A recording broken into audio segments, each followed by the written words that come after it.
goodness. Our biggest capacity crowd ever, boys. Our biggest capacity crowd ever. Welcome. Welcome, capacity crowd. Oh, they're so well behaved as well. That's the biggest crowd we've ever had here. I think it is, yes. Welcome. And I think potentially the noisiest to keep warm as well. Some have snuck in without paying. Yeah. Do all of you pay? No. Oh, Nobody? Well, oh, my goodness. A couple over the wall. Let's do the official intro, shall we? Hello. Welcome to this week's Life's a Pitch TV. I'm Mark Murphy, and I'll introduce you to the team in a moment or two. Whether you're watching on YouTube or listening on podcast, you are most welcome. And a big shout out to our sponsors that make this happen for us every week. Our main sponsor is DPS Tech. Our associate sponsors are All About Hearing, marketing company Ginger Pickle, Forward Floors, Come Hither Design, the Hudson Group, Sound 4 Pro Audio, Venue 16, Fred Olsen Logistics, John Keeble Cars in Bramford, the Dove in Ipswich, and the sponsor is now also, or so far rather, is also sponsored by DPS Tech as well. We will have a little sign for them here at some point in the future. A big sign because there's a big sofa. It is a very big sofa, yes. So they sponsor the sofa. There is still room for sponsorship opportunities. There are still a few things here that aren't bolted down, so we are always looking for more opportunities. There's the ball, the ultimate the ball, statue, the statue, the glass, yeah, everything, yeah. Phil's hat, yeah, his haircut, yeah. Yeah. What do you think? I'm going to have a big sort Let of me introduce you to the sponsor across teams. Terry Butcher, Russell Osman, Phil from twtd.co.uk. Our technicals is Richard, John and Mark, and Leslie is our floor manager. And you are indeed our capacity crowd tonight. We have a special guest. Would you please give it up for the one and only Simon Milton?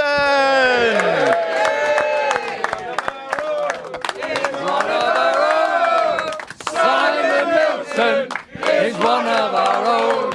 He's one of our own. He's one of our own. Simon Milton, he's one of our own.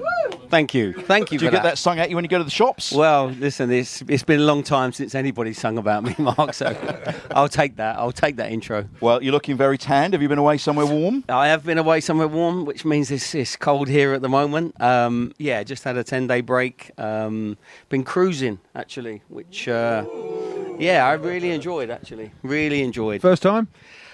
First time for a long while, and it's the first time I've done the sort of Caribbean islands. And No, it's the first time. The first time you enjoyed it.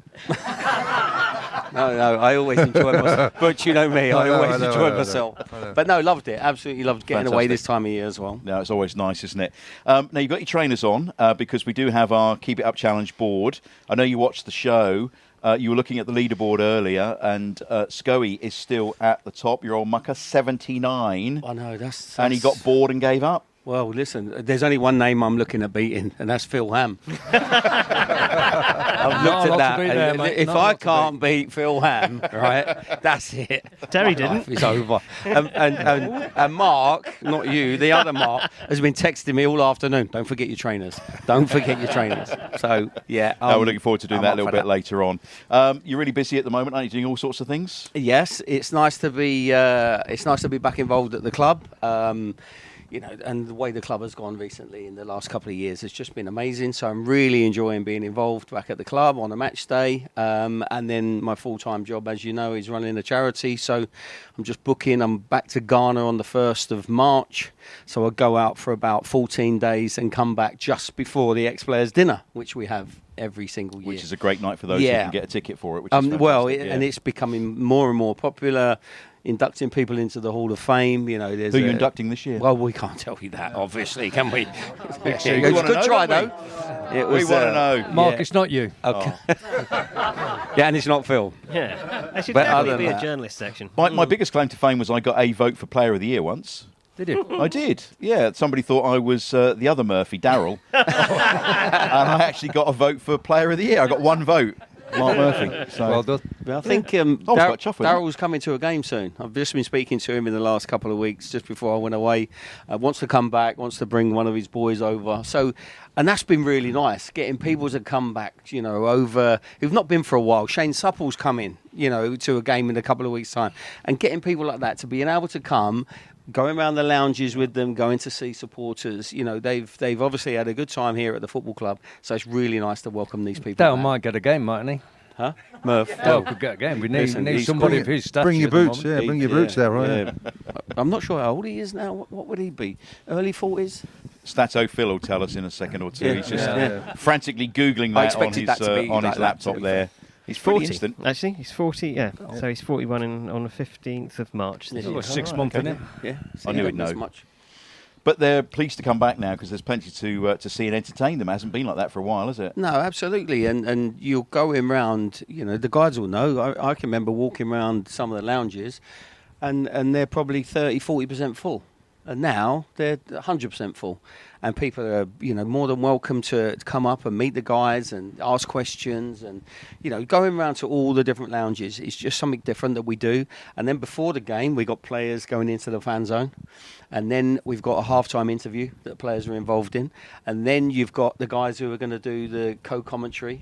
And then you've got the people who are on town TV. So at any one particular day, there could be sort of, up to 10 players who are, doing something for the football club on a match day, which they're really enjoying. Yeah, well, it's great to see. It really is. We've got lots to talk to you about during the course of the show this week, but it is time to take a look at the season so far, sponsored by the Dove in Ipswich.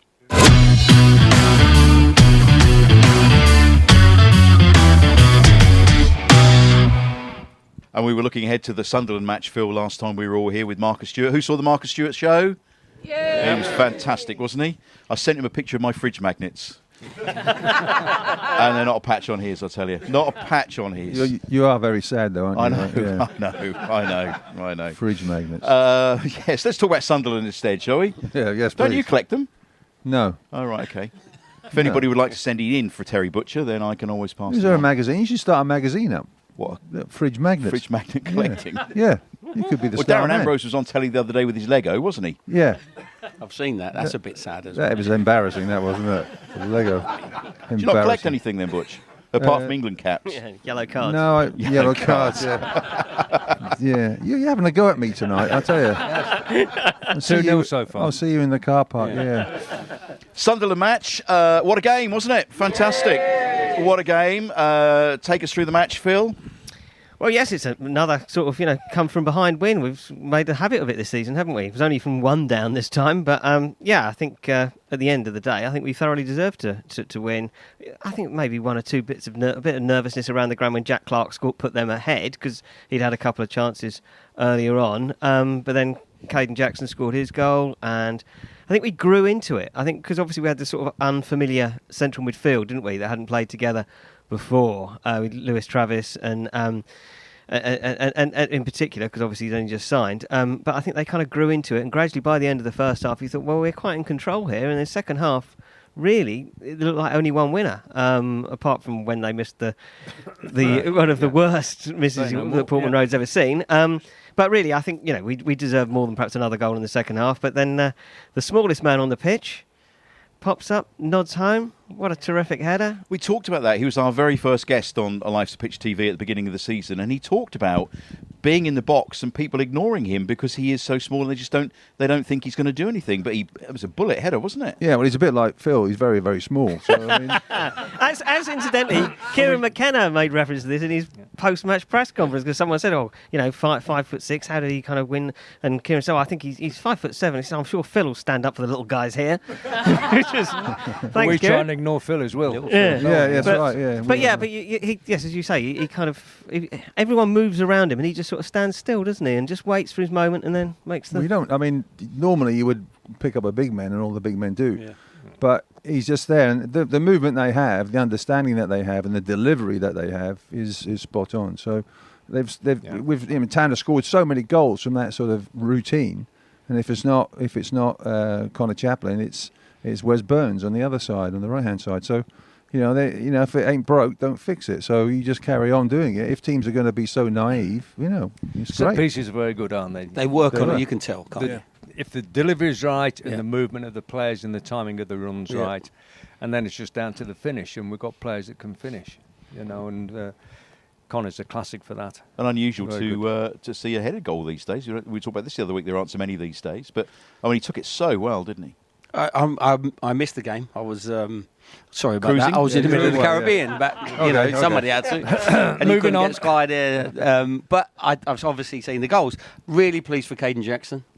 Because he's had to take on this mantle, and sometimes he gets a little bit of stick, which I think is undeserved, because he gives everything every time. 100%, isn't he? Absolutely gives everything. So really Yes, pleased to see his finish. 100% what?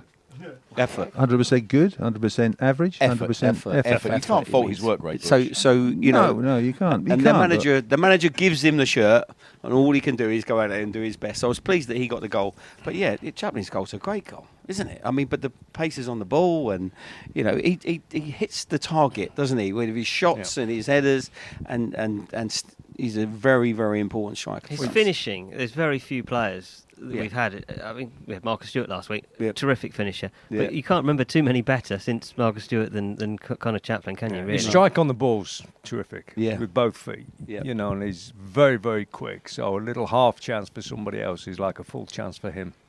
Very good. But I think, looking at the games that we've played, the Sunderland game seemed a bit like that. We were the better team. It's not like we've dominated for 90 minutes. It's always been a tough game. The Championship is relentless. The minute you think you've cracked it, there's some decent teams out there.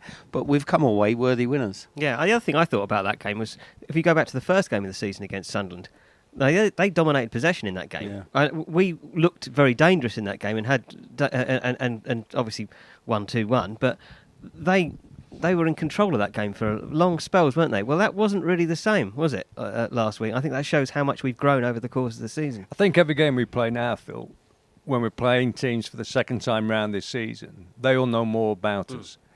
They know more about us through all of the games we've played, not just the games we've played against them early on in the season. So there's a compilation now of all our goals, all our set pieces, all the good things that we do, all the bad things that we do.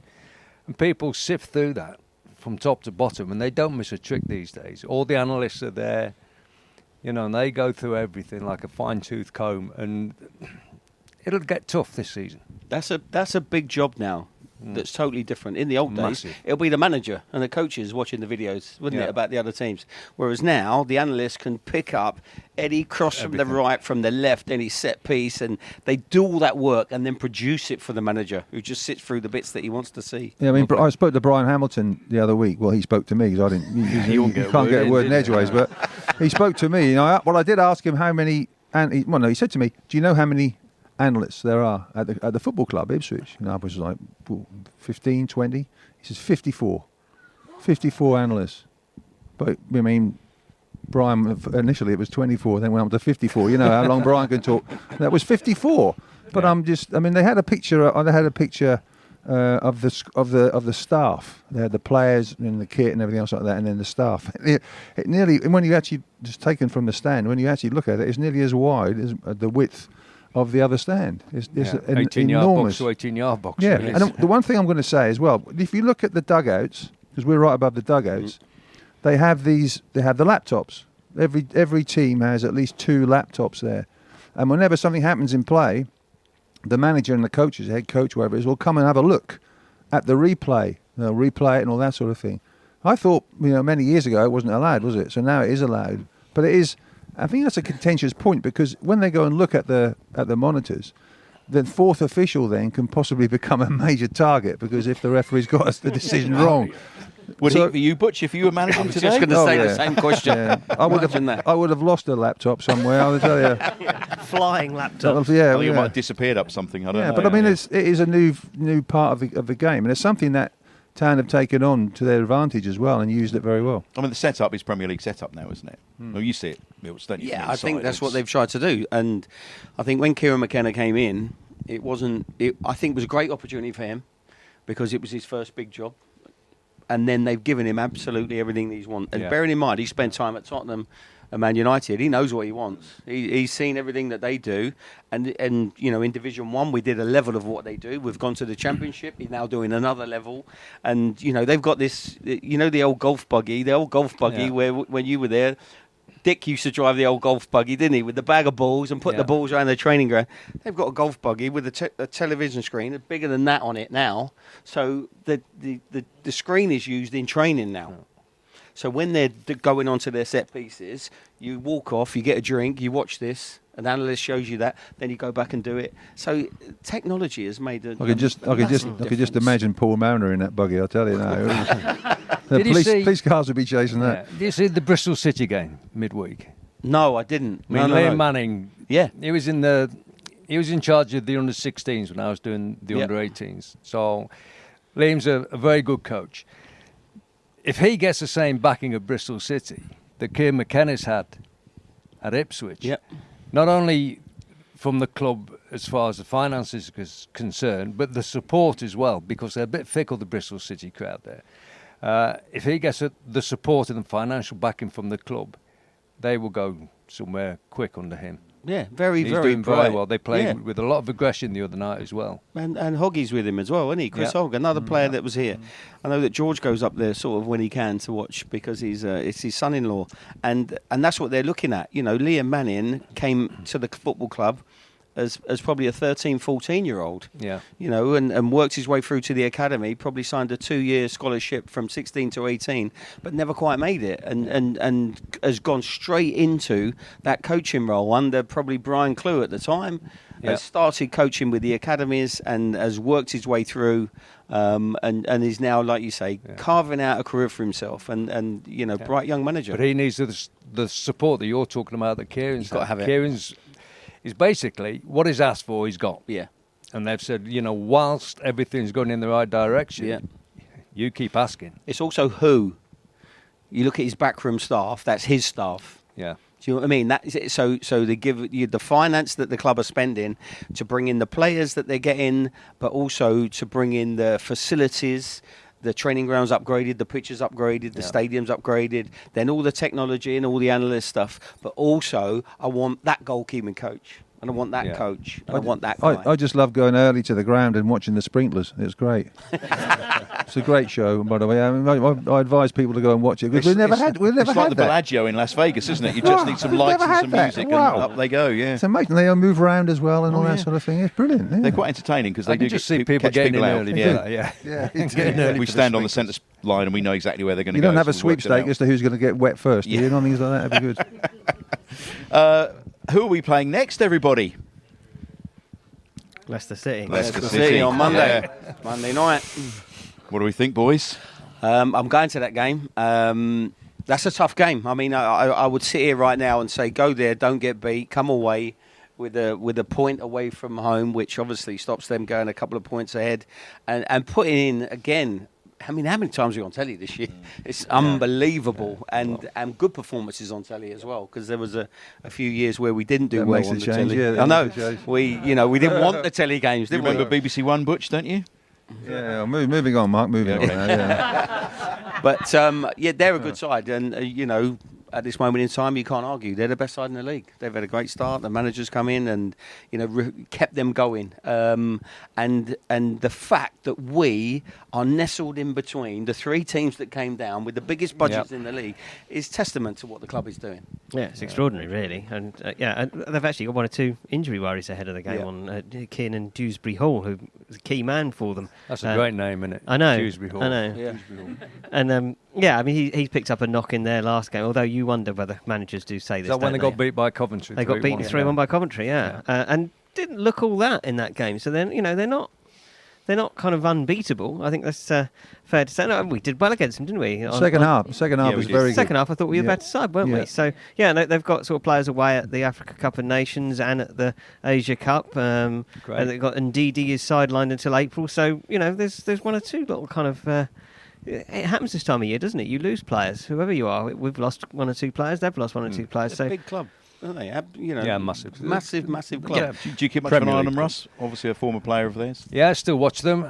Speak to a couple of the ex-players. Steve Walsh, good friend of mine. Big, strong centre half. He was talking of red cards. he would fit nicely on this sofa. Would he? You won't get past them 3. No, I tell you what, he was a good lad. He's a fun boy, but tough as nails. God, blimey. Well, I don't think there's anything to fear. I haven't seen the second half and seen them at Coventry. I don't think there's anything to fear, and I think Town will go there and play the way they can play. And I'm confident. I think we won't get beaten, so I'm very confident. We take that right now. Yeah, I mean the chasing pack were creeping up on us, but that win against Sunderland just pushed us back, didn't it? Is it not like last year? It is exactly like Connor last year. Chaplin said they weren't worried at all. They were still drawing games, not losing them. Yeah. And I think it's exactly the same this year. It seems like they've taken a bit of a breather. There's a bit like you, Milt's gone on the cruise. They've gone on the cruise and they come back. There's also something that you get from winning and being successful. There's a togetherness, isn't there? Do you know what I mean? You can see that squad. And that comes from the manager. He's created this, and the coaching staff. They've created this togetherness. They've got people coming in the team, people coming out of the team. He finds a way. The hardest thing is, as a manager, is to keep the players who are not playing motivated. And he does that really well. He obviously includes them all in training. I think they've been away as well for a little trip, and he looks after absolutely everyone. One of the crews with you, were they on No. that? I tried to get away from everyone. Yeah. But we missed a sponsorship opportunity here actually tonight, haven't we, with all this talk of a cruise? You've got Fred Olsen. I've seen you've got Fred Olsen. Yeah, we could have had you sponsored by whatever cruise lines you were on. It wasn't Fred Olsen you were on. No. Celebrity, obviously. But you mentioned the African Cup of Nations. Name on the floor there. Yeah. Ghana play tonight. They do, yeah. Ghana play tonight, and they lost their first game. They're playing Egypt tonight. Ooh. And then, my God, they've got to win. And did you see that Chris Hughton is the current manager of Ghana, and he got attacked after the first game that they lost. Really? Yeah, not surprising. Yeah, I know. It is this African Cup of Nations. Honestly, you watch the football in Africa. Oh my word! But he didn't have a good build up to the tournament, really. No, he had a poor build-up, and it's just carried on, sort of thing. But I know, but this African football, when you go and watch it, it is ridiculous. You think, fans everywhere, they're just absolutely crazy. I mean, do you take in much? We'll talk about the charity now. Tell us about that first. And do you take in much of the football over there? Many games? Yeah, I tried. There's in Accra, the main team was the Hearts of Oak. Do you remember Kim Grant, played for Charlton, striker? Yep. He was the manager, so we used to go and watch him, go and sit in the dressing room. And they're strong, athletic. These players are built. The pitches are not very good. The games are frenetic. There doesn't seem to be anybody who can put their foot on it, and calm it down. But exciting, absolutely exciting. And obviously I wanted Chris to do well. He was the director of football for a while and then took over as the manager. But they don't hang about if you're not doing well over there. But so we might not necessarily think about watching that tournament, but you would recommend for various You've got reasons. to watch it. Yeah. It's an exciting tournament. Yeah, I covered it for about 10 years with Eurosport, and to say the pitches aren't very good is an understatement. They are hard, they're bouncy, they're bobbly. It's hot conditions, so the ball's lively, and it is just a case of just get after it. But you see some amazing goals out there as well, and some horrendous mistakes too. And how's the charity work going? Tell everybody about that. Yeah, no, the charity is great. And I'm not sure if you're aware that Mr. Butcher is a patron for our charity and has been to Ghana and seen it in action right at the start when we first started it all up. And it's gone, it's gone tenfold since then. Along with Titus Brambles. Titus is out in Abu Dhabi at the moment, so we've not seen him in Ghana for a while. A difference between Ghana and Abu Dhabi, trying to get him over the country, it's not quite as easy, Terry, as it used to be. No, I mean, when we were there, you never saw him much. He was in the Sky Bar, wasn't he? There's a famous bar in He's on the golf course a lot now, isn't he? Yeah, well, there's a friend of mine at the back, another Phil. He's been to Sky Bar. He's been over, and I've got 22 volunteers coming out first couple of weeks in March who are going to work in the schools, work with the kids. Doing what sort of things? So the majority of them are just going to be like teachers' assistants, football coaches. So they come and work in our schools. We've got 6 schools. We reach about 5,000 kids. But in a 10-day sort of trip, we'll do all sorts with them. We'll take them to Cape Coast. So see about the culture, talk about the slave trade, how it started all those years ago. Ghana's a really, really friendly country. The temperature is normally around a muggy sort of 30 degrees. But it's an absolutely fantastic country. The people are, amazing. And what we're trying to do, because of my background in football, people think I'm out there looking for footballers, and Ghanaians love football. So we use the power of sport to get more people, to get more kids to the sports sessions we put in the morning and stay at school. So it's actually trying to get more kids into education, because if they don't get educated, then they don't break the cycle of what they do. But it is the most friendly country. Like I said, we go out there, I'm out there 4 or 5 times a week, a year, 2 to 3 weeks at a time. So probably sort of 3.5 months a year in Ghana. I'm now booking that between the Ipswich Town games that are at home, obviously. But it's just an amazing experience, and anybody who's been out will say. We went to a tournament, didn't we? You held a tournament every year. Festival. Had a festival, and they were really competitive, and it was great to watch and everything else like that. So they were really competitive at the football, and then the music used to come on between the games, and everybody in the crowd danced, even the referees. They were all dancing. They all loved to dance. It was amazing. We had to dance because we felt people out have of been place. talking about the atmosphere at Portman Road lately. Perhaps we ought to introduce that maybe at half time. Yeah, I don't see. Everybody I don't see why. dance. I don't see why not. I think we stuck out a bit, Terry, didn't we? We did, yeah. Me, you, and Gary. Yeah. Yeah, my boss. Dancing under the sprinklers. No, there's no sprinklers out there. No. We hire so the capital of Ghana is Accra. We got one school in Accra. The main port is 25 kilometres away, called Tema, and there's a Tema stadium that we use, and the pitch is a bit like this, to be honest. It's the oldest AstroTurf, a bit like the one at Portman. Well, don't insult our AstroTurf. No, I don't mean it. Yeah, I was looking at the lines. It's only actually. been here half an hour. Yeah, but it's the only one. And we had the festival there, and for some of these kids, it's the first time they've ever played on AstroTurf. And then we get kit donated from obviously our football club, Arsenal and Brighton. Get to the end of the season, got loads and loads of kit that they haven't sold, and they want to donate it to charities. Give it to me, I ship it out to Ghana. So you see kids running around in Ipswich Town shirts, but yeah, it is. It's a fantastic thing to be able to do.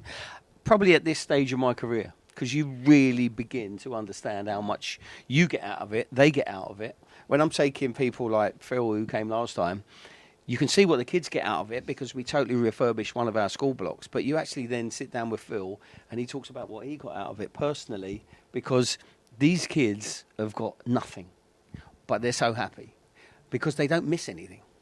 Yeah, they're not worried about their iPad at home because they haven't got one. They've never had one, and they'll never get one. So all they want to do is be outside every day, and the temperature is lovely every day. So they go to school, and school has become like their sanctuary. Whereas in this country, the school bell goes, they're gone. There, the school bell goes, we're still there. They're still hanging around because it's the best place they go to. And they wear their school uniform, and they get fed there twice a day, which again is massive. So yeah, it's very inspirational. Well, that's great work that you do, isn't it, everybody? Fantastic. No, thank brilliant. you. Well done. Let's talk about you and your town history. How did it start? It started with it started with a game. I was playing for Bury Town at the time. I mean, I played non-league football. I moved from London to Thetford when I was 13. I played for Thetford Rovers. I played for Thetford Town. Then I went to Bury Town. And Bury Town were a good team at that stage. And we played Ipswich Town Reserves in a pre-season friendly. And I did okay. And Bobby Ferguson offered me the chance to come and trial. I think that was the first time I ever met Terry Butcher. We played a game against West Ham, and I scored. And then I got taken off, because probably I wasn't at the fitness levels for about an hour, and I scored. We come in afterwards, and you probably won't remember this because I was just some kid, but you said to me, well, if you keep scoring like that, son, they'll sell you. They won't sign you. You're right, because I don't remember it. No. But that's the only thing I got right in my career. But then towards the end of that season, Bobby Ferguson, right, next season we'll offer you a contract. And then he got a sack. So probably because he was offering me a contract. But then Charlie Woods was coach at the time, and we waited and waited and waited. John Duncan came in as the manager, and Charlie Woods put my case across saying that I trialled, and I think I was cheap. So let's give him a year. What was the fee? What was the fee? No, $5,000. $5,000, yeah. That's cheap. So I think they got their money's worth. I remember Ian Marshall. When Ian Marshall was a character, proper character. Do you know what I mean? Yeah. When he heard, he didn't know. He heard that I cost $5,000. That's that. He used to come in every single day. Wait, $5,000. Come over here. Do you know what I Yeah.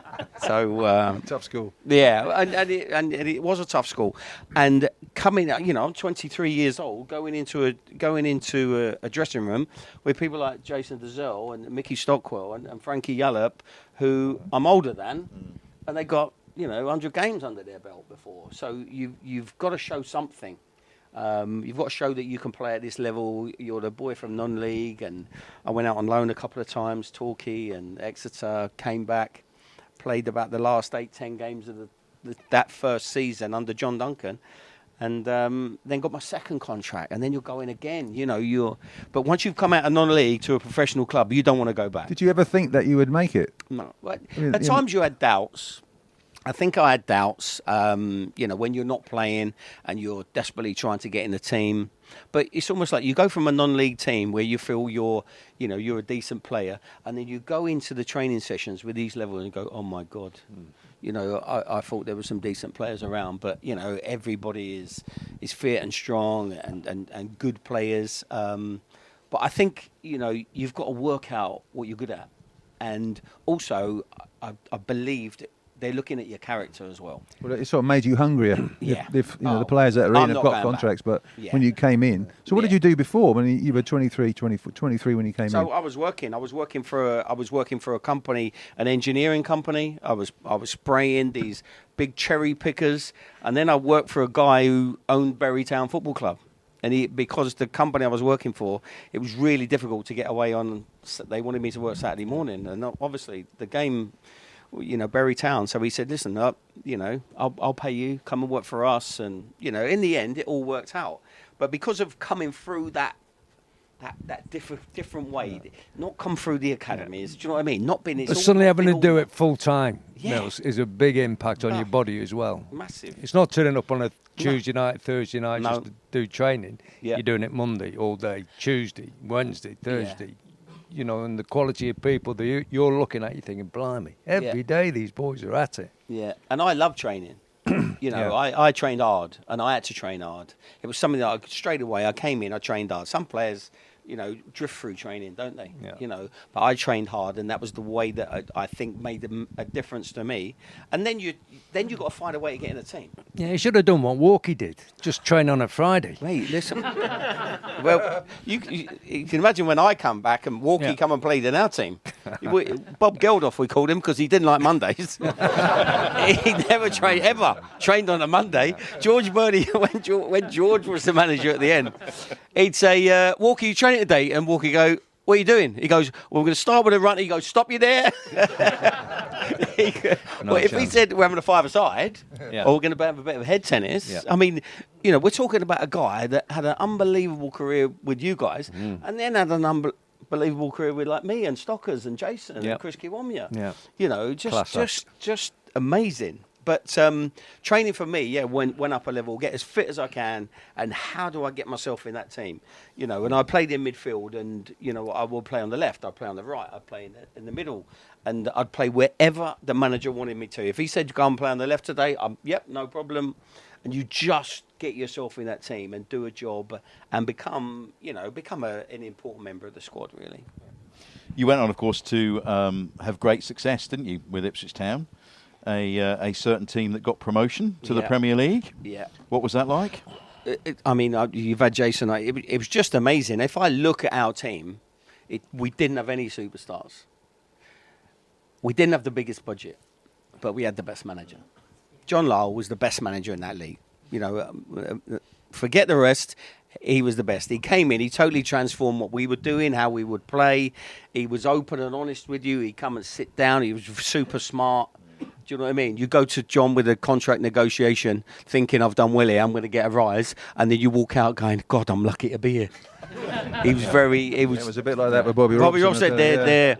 But he transformed our team. And the icing on the cake that we had, if you think of, people like me and Stockers and Neil Thompson and Frank Yallop and Linnigan and, all the Gavin Johnson, all hard-working players who were, doing their bit. And then we had Dezell and Kiwamya. Right, and Dezell and Kiwamya were the icing on the cake for our team. But they needed pushing. Do you know what I mean? Both of them. They needed, you and the manager would say that Milt's getting to Doz, or Milt's getting to Lino. He called him Lino, and you would go and talk to these players and go, listen, if you two are on it today, we win today. Yeah. Do you know what I mean? And you must have done. You just lifting these guys, and they were on it. They were on it that season, and we were all on it that season, and to go up and win and be champions of the league, the second division, and get promoted to the brand new Premiership. Well, there was never a better time. That season. You only had 2 losses in the first 12 in all competitions. You started really well. Then October to November, you didn't have any win in 9. It was a nightmare.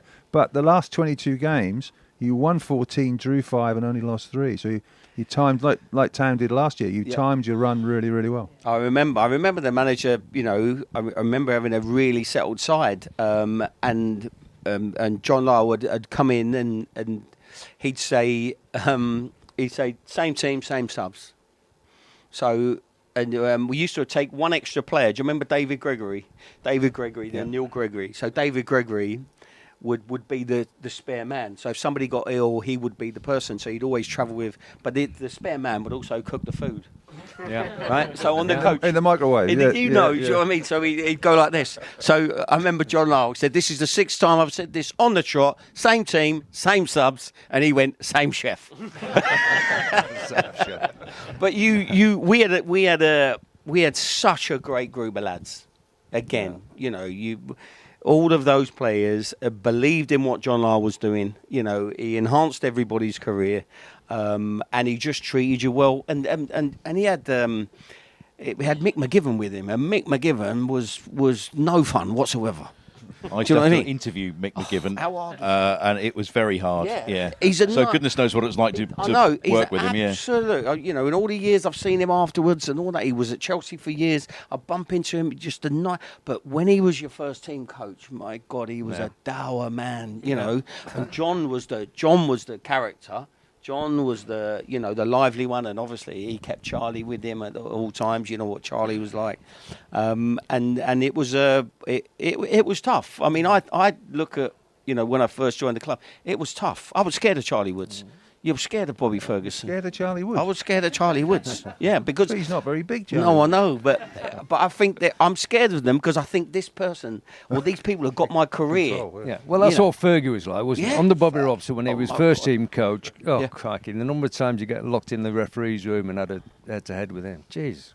But Fergie would hit you. Yeah, he would hit you with a squash racket, with anything. He'd hit you. Yeah, if I'm scared of Charlie, imagine what. But Fergie offered me a contract, then left basically. Do you know what I mean? So I didn't really play that much under Bobby Ferguson.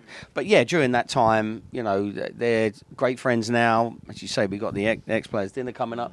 You see them all. Do you know what I mean? And it's been great to to see as many come back. You can never take that time away because it was like the season.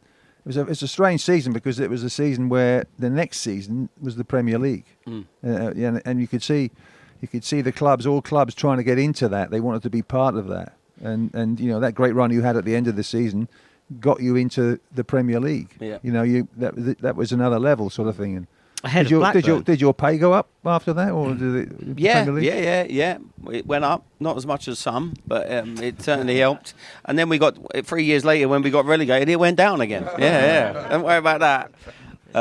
Sorry for. Yeah, I was saying but Blackburn, but under Kenny Dalglish, spending money, and you and they were top of the league, weren't they? And then you just kind of inexorably kind of reeled them in and overtook them. If you think about Blackburn, Jack Walker was the first owner-chairman to buy his way into, heavily invest into football. So he bought his way out of the league that we're in. Shearer, Sherwood, those boys. And then bought the team that won the Premier League.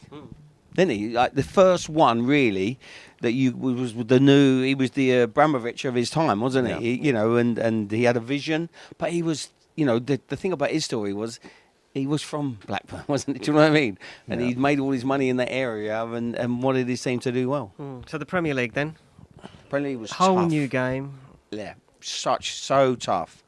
when you know, all of a sudden you look in and you'll go into Anfield, or you'll go in, not like these guys going every week and winning. Do you know what I mean? We were going out and hanging on, but we had a really good start, didn't we? We had a really good start again because you're an unknown quantity, a bit like us this year. Yeah.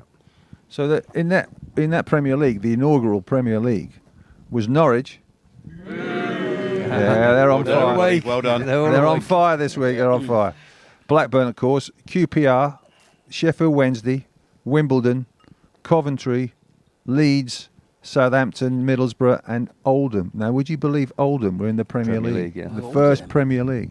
Yeah. That's there's some big clubs there who are not in there anymore. Oldham were actually the first team to beat Ipswich in the Premier League, weren't they? Yeah, there's some crap teams in there as well, but there we are. Wimbledon, which we just recently played. But no, the Premier League it went up a whole new level, didn't it? With the Sky Sports and everything going up. Did anything change at the club? Could you notice the change of that level? Yeah, I mean, but what's weird was I remember playing in the Premier League and there was a buzz about the place. It's not like this. This now is just, I think because it's a different level, isn't it now? It's just crazy now, just because there's so much more access, so much more information going out, and imagine in 1992, someone saying, right, when you come out for the tunnel, we're going to put some fireworks out there. Do you know what I mean? That'd be fun, wouldn't it? Can't believe it, can you? Imagine these guys when they're coming back with the FA Cup. Imagine we won the FA Cup now. We'd be doing laps and laps of Suffolk, wouldn't we? I can just see Gatesy crapping himself. To be honest, he wouldn't know what's going on. But so what's happened is the entertainment business has taken over, isn't it? Do you know what I mean? And the players' profiles have grown, and people have come in, and there's more women and families and children going to games than there was in our day. If you look on the pitch when 1992, when we've beaten Brighton on the last game, you look at the fans on the pitch. It's all men. Do you know what I mean? It's all men. They're all. It was more overcoat and flat cap. Yeah. That was flat cap. That was 61, 62 when they're carrying Ray Crawford off. Everybody wearing a tie to go to the football. Yeah. That's how it's changed. Well, I'll tell you what, Milts, it's time to see whether you've still got it or not. Your skills. The time has come for this week's Keepy Up Challenge, sponsored by our friends at Ginger Pickle.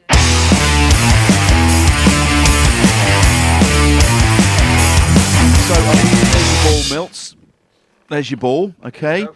I think you've got Phil Ham in your sights. What have you got, Phil? What was your score now? Just remind us. It's 75. No, 6, wasn't it? 6 for Phil Ham. 6, top of the leaderboard is James Scowcroft, 79. Chambo, 59. Alan Lee, 58. So, what you have, Milts, you have 60 seconds. Phil will blow the whistle. Terry will time. Start when you like once the whistle's blown, but once the ball drops to the ground, that's it. So you only get one crack at it. Okay? And the capacity crowd are going to come forward and count, aren't you, everybody? Yes. Are you sure? Yes. Thank you. When we're ready, boys, here we go. This could be a big one. 1, 2, 3, 4, 5, 6, 7, 8, 9, 10, 11, 12, 13, 14, 15, 16, 17, 18, 19, 20, 21,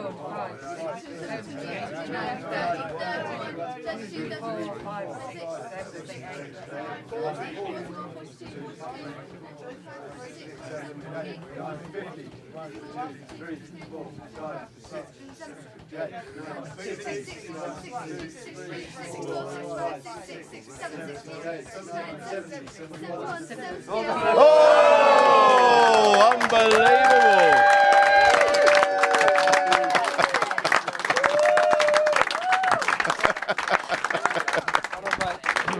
Well done. A few numbers there, weren't there? Fantastic. We might have to VAR that, but we think it's about 74-ish. Is that what we think? About 79, yeah. Oh, so it was. I mean, you actually fell away when you used your left foot, didn't you? I mean, let's be honest about it. No, I'm thinking of the time, trying to get as many in quickly, and just. Did you ever There's score? no need to run. Did you ever score with your left foot? Obviously not. Did you, Listen, let's get some videos up. shall we? Well, if anybody's watching and wants to just slow-mo that and do a proper count for us between now and next week, that would be gratefully received. But for the moment, 74nd on the leaderboard. Don't ask me anything for a minute. Who does that knock off the bottom, Phil? Me. Oh! Thankfully. Phil, I you're think off, I Phil. It was after Phil as well. Can we point out that West Suffolk is doing very well there with Scully top, you second, Alan Lee now fourth. So yeah. We've now got to rub the whole of the board out now. Yeah. Start again, yeah. Sorry about that. No, it's okay. It's worth it. Well Sorry done. about that. Catch your Chamber breath. will I want to know, come listen, back that's now. warmed me out. Is there an age thing? No, no. Is there a You're handicap? fine. You're Is there fine. like a handicap? Because No. I'm looking at the people in the top 5. Chamber will be on the phone. He will. Yeah, he see, will want to Chamber. come back in again and do it again now. And Lee Chappers, they're young. They're so young. I'm actually No, it's very good. Proud of myself. Very good. Don't forget, if you're watching on YouTube, to like and subscribe the channel, please. And if you want some of our merch, some of our lovely shirts and mugs, I think I've got one down here. There we go, if you like one of those. All on the website. That's www.lifesapitch.tv. Time now for the Town News in Brief, sponsored by John Keeble Cars of Bramford with Phil Ham from twtd.co.uk.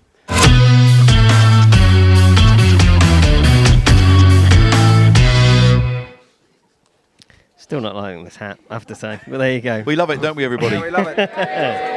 Paddington Bear. Da-da-da-da. Anyway, yes, January transfer window in full swing. Made a couple of signings already, haven't we? But Town are targeting Sheffield Wednesday left-sided winger or fullback Marvin Johnson. It might be seen as a bit of a surprise move. Johnson returned to the Wednesday side in November, having been left out of the EFL squad by their former manager Cisco, but has sealed a place in new boss Danny Roll's team. A fee of £1 million was reported, but there seems to be little likelihood of Town paying that much for a 33-year-old. It's going to be kind of, you'd thought, 100,000, something like that. Clubs know how desperate we are, don't they? That's the issue. I think reporters just kind of, I think that was more of a reporter just kind of conjuring a figure out of nowhere. But anyway, John, he looks to be cover for Leif Davis on the left. Best known by Town fans for elbowing Wes Burns in the game in February and then subsequently getting a 3-match ban. I suspect to cover for Leif Davis, also perhaps to allow Cameron Humphreys to go out on loan, who's been covering that role. I know a lot of League One clubs would like him, so to play midfield really. So we'll see what happens there. That's one that's kind of developing. Striker search continuing. At the end of last week, it emerged that the Blues were chasing Blackburn's Sam Gallagher, and it's understood a number of offers in excess of £1 million have been turned down. It appeared as if the two parties were eventually going to reach an accord, but the Rovers then decided that he wasn't available after all, from what I'm told, because they haven't got a replacement lined up. Although just before the show, we saw a report linking them with Lukas Jutkovic from Birmingham City, who you'd have thought is a kind of like-for-like replacement. Gallagher, who's also interested in Stoke, is keen on the move, from what I gather. So I wouldn't rule this out being revived, although as it stands, not much was happening. Town then moved on to Kiefer Moore, former Blues striker, who's here for a year, who's available on loan from AFC Bournemouth with a number of other clubs interested. Town signed him for £25,000 from Torquay and then sold him a year later to Barnsley for £750,000, so not a bad profit there. But he only made 11 sub-appearances while he was here without scoring, so we didn't really see the best of him. Since then, he's become a regular in the Championship with Wigan, Cardiff and the Cherries, and has been captained 39 times by Wales, scoring 12 times. Opportunities in the Premier League have been infrequent since Bournemouth are promoted, so it seems set to move to a Championship club. Another one to kind of keep a watching brief on. Meanwhile, former Blues coach and skipper Tony Mowbray says he's hopeful that on-loan Fulham striker Jay Stansfield, another Town target, will remain at Birmingham for the rest of the season. Mowbray believes Stansfield will play more regularly at St Andrews in the second half of the campaign than he would at Town, but says the period in which the Cottagers can recall him remains open for the moment. So again, one that perhaps possibly could be some movement. And elsewhere, Cameron Burgess won his 5th full Australia cap as the Socceroos beat Syria 1-0 at the Asian Cup in Qatar earlier today. Burgess played the full 90 minutes as Australia secured their place in the round of 16. Town's other player at the tournament, Elkan Baggott, is in action with Indonesia on Friday afternoon when they face Vietnam. That's the end of the news. Thank you very much. What do you think, boys, about the targets that Phil mentioned there? Do we need a striker? Yes. Yeah, no, Well, I think we need two, well, I don't think we? so, but I think we need two. just asking. Yeah. Yeah, I think we need two, but I don't know. It's what they do, Tam, as we've alluded to before, that they do their homework very well. They'll find out if he's a good character, but mainly they have a lot of stats and they go by a certain criteria. And let's be honest about it. The signings that they've made have been very, very good over the 2 years. Been excellent. So, they've got a proven track record. So, in those analysts, all 54 of them, we trust. Do we know how long Hurst is out for, roughly? Yeah, well, we've been given that. Most of the rest of the season is how Kieran put it. So you're talking, you definitely need one, and possibly. Well, I think you need two, because if we brought in any of these, like Gallagher, and he gets injured in the first game, then we're back to square one again, aren't we? So I think we definitely need two. I think Gallagher and Stansfield gives you a bit of different options, doesn't it? I think. Yeah. Kiefer Moore obviously gives you a completely different option at 6'5". Yeah. In games like the Stoke game the other week, where we were struggling to break down a team that was just sitting. Making it tight in their penalty area, having a 6'5" striker there gives you an option that is quite difficult to defend against. Terry, how would you cope with a 6'5"? But we don't really play that way. But it gives you a bit something different. Do you know what I mean? I think you kind of need that in those circumstances. Yeah, but I mean, a lot of the teams nowadays they don't even go route one. They never change. They just keep going, just change like for like, and keep playing the same way. And hope that it would eventually break a team down. But you're talking about. If Burgess was playing at the moment, in the last 10 minutes of a 0-0, you stick Burgess up front. We would never do that. Do you not think... We wouldn't stick a 6'4" fella...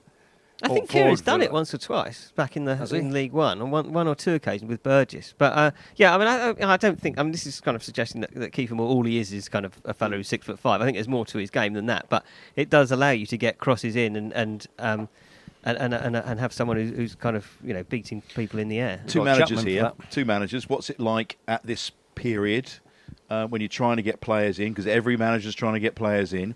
What's it like when you've got people like us speculating left, right, and centre about who we want, and you're desperately trying? In Kieran, we must trust. Do you think? Well, I never had any money to spend in the window, so never had that problem. You're wheeling and dealing. You deal in. We've always dealt sort of virtually free transfers and swaps and all this kind of thing. So you've got to have a nice bottle of whiskey available just to delve into. But nothing's really done until the last probably two days of the transfer window, and that's when everybody rushes, and that's when deals are done. So I can see it being the same with us. I did try and get a player from Sheffield Wednesday once when I was at Bristol City, and it was coming down to the end of the January window, and I phoned the club. And I wanted to speak to Trevor Francis. And I got hold of Mickey Mills, who was there. And Millsy said, Trevor's is at home, he's having a few days off. I said, I've got some money available. I've got 250 grand to spend on a player, and I'd like a certain player that you've got. And Millsy said, you'll have to speak to Trevor. I said, well, can you give me Trevor's number and I'll phone him at home?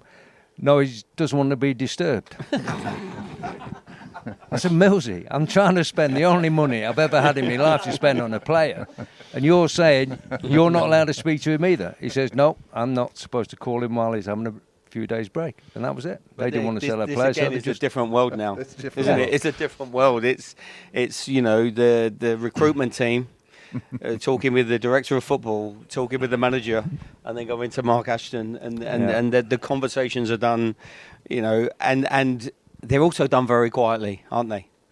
All the speculation, and then something happens, doesn't it, very quickly? Well, I think Trevor was on the sunbed, to be honest, rather than he was away. I think he was, yeah. He liked a bit of sunbed. Yeah, the late Trevor. Well, the signings last January worked really well for us, didn't they? The players that we brought in. So hopefully, That's what I mean. We'll get the same thing is, they did them early, didn't they? Early in the window, well so they had their targets. But it's much more difficult now. It's much more difficult. So, and I don't think Kieran really wants to be burnt again, like with Scarlett sort of thing, and bringing someone in, and it doesn't quite. It looks like we're a little bit more desperate for a certain type of player as well at the moment. Yeah. You look at the players that haven't worked since this ownership, and under Kieran, really. Scarlett was a deadline day signing, and then the previous year, Panucci, Kamara, that was deadline day signing. Ghassan Ahadmi, deadline day signing. So I think that it doesn't take a genius to work out they probably weren't the players that they really wanted at that point. They were the players that were available, that were of... I think what he's done now, though, is if you are a player and you're not playing in a Premier League club and someone like Ipswich Town comes in for you now with the club the way that it is, with the reputation that the manager's building, and people in the game going, I'd go there. The guy, the lad who we signed from Brighton, very friendly with the guys at Brighton because they give me loads and loads of kit. So straight away I went, tell me about this lad. He went, great player, great lad. And I went, listen, he'll be treated well here and he'll enjoy his football here. And it's just having that. So people are now starting to think, reputation. I'd go there. And we're second. Aren't we? In the summer, we were a newly promoted team, and Yeah. now we're second in the championship. It's a different kettle of fish. The pitch, or the training facilities. And if, what happens in football, it's a closed shop, isn't it? So what happens is someone's linked to someone. They know someone in our dressing room straight away. Yeah. And they go, right, what do you think? Come, just come. Do you know what I mean? Come Well, and have a we'll look see at what we happens do. over the next few days. Yeah, so let's hope. Time to take a look and see what's happened to Ipswich Town on this day in the past, brought to you in association with Fred Olsen Logistics.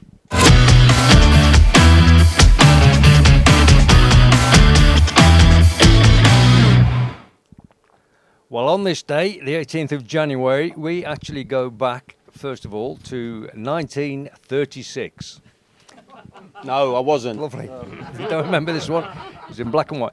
Born in Liverpool, defender Larry Carberry was spotted by Alf Ramsey playing for the King's Regiment against Bury Town. Oh, wow. Carberry made an immediate impression in Southwark due to his pace and superb timing. He was one of 5 players to win championship medals in all 3 divisions with Ipswich. He didn't score in his 283 appearances. Also on Saturday the 18th of January, but this time we move up to 1969. Bobby Robson's first game in charge of Ipswich Town saw them travel to Everton and face their third-play hosts in front of 41,725 fans. In his final season, Ray Crawford scored twice while Joe Royal played up front for the Toffees in the 2-2 draw. And all that happened on the 18th of January. Fantastic. Thank you, Russell. That's a great work. We have a trophy to present this evening. And the Man v Fat trophy, which I have hidden behind my Kevin Beattie cushion. Here it is. Would you like to pass that, Milts, to Terry over there, who's a big fan of our Man v Fat scores? So That's why I didn't play in goal. This is from Man v Fat Mark, who can't be here tonight. A terrific effort on the scales this week saw the Ipswich Man v Fat players kick off the new year with an incredible 54 kilogram weight loss. 54 kilograms. That's 86 players that they've got now. This week's results: Far From Athletic 11, Seattle Quarter Pounders 13, Pork Vale 13, LA Galaxy Bar 7. To lose a few pounds 9, Man Titty 13. L'Argentina 11, Barely Athletic 11. Now, we have a trophy, as I mentioned, to hand out. And here to pick up the trophy, he's going to go over to our microphone here, is Warren Wycraft in the studio to collect the winner's shield on behalf of Pork Vale, everybody. Well done. Well done, Pork Vale. We say upper porkies, is that all right? If we can get an upper porkies from everyone. Upper Porkies. Upper porkies! Thank you. Excellent, thank you so much. Well done. Thank you. But not only that, Thank you. Thank you. Warren has lost, wait for this, an incredible 28 kilograms. And if you want to know what that actually is, it's 4.5 stone since he's joined last year. Well done. So well done. Thank you so much. Well done. And you all enjoy it. It's good fun, isn't it? It's amazing. I think it's just everyone there together. We all get on, even though we're against each other as teams. You've got so much support. I mean, Trav, who's with me today, he's from a different team. All right down to the mental health of guys. We're all there for each other, and it's amazing. It's such a great experience, and it's a good cause to get your weight down. And yeah, it's great. Mark's a great guy. I can't take my hat off more to Mark. He's helped so many guys. It's brilliant. Well, Warren, I think you're all fantastic. It's brilliant, Can you isn't it? tell? Has it cost you much? Because you surely had to get a new wardrobe, didn't you? So unfortunately for me, my town top is obviously massive. I've had to tuck it in. It's huge. It'll probably go around me twice now. So the wardrobe thing's a bit of a problem, but get to my maintainable weight, and then I'll just go on a bit of a shopping spree. So Yeah, I just think so. Good luck with that. Congratulations. What does it feel to hold the trophy on behalf of you and the rest of the team? Yeah.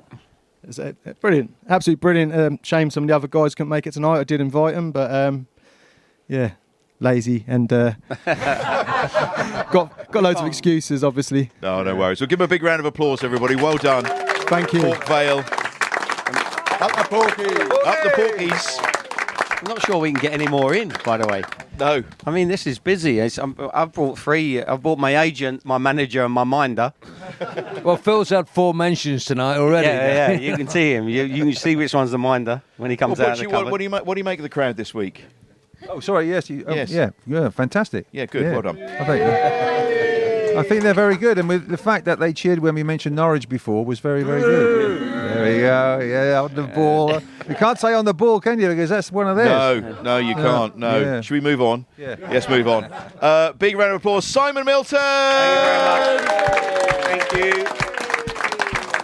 That's it for this week. Don't forget, keep in touch on our socials for Life's Pitch TV. That's Facebook, Insta, and X. On YouTube, please like and subscribe. Smash that like button. Let's get some more subscribers on there. All it does is give you a little bell to tell you when the next episode is available. It doesn't cost you anything. Free to do.